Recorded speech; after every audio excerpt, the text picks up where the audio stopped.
భార్యకి చెప్పాడు ఈ మాట. భార్య భర్తను ప్రేమిస్తుందంటే తన కోసమే.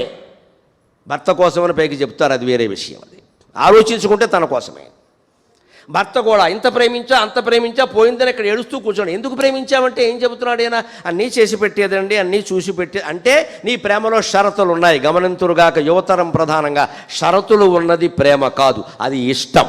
ప్రేమలో షరతులు ఉండవు, బేషరత్ అయింది ప్రేమ. వాడు కుష్ఠరోగం వచ్చినా సరే ప్రేమించాలి, ఆవిడ మంచం మీద ఉన్నా సరే భర్త సేవ చేయాలి. కర్తవ్యం అంతే. ఎందుకు చేస్తున్నావంటే కర్తవ్యం చెయ్యాలి కాబట్టి చేస్తున్నా. నా భార్యకి నేను చేయబోతే నువ్వు చేస్తావా? ఇది లెక్క. తప్పదు, చేయాల్సిందే. చేయాల్సిందేనండి. భర్తకి ఇష్టం లేకపోయినా భార్య కూర్చోమంటే సత్యనారాయణ దగ్గర కూర్చోవలసింది, తమలపాకులు పట్టుకోవాల్సింది. అది ధర్మం. అది భార్యేనా అంతే.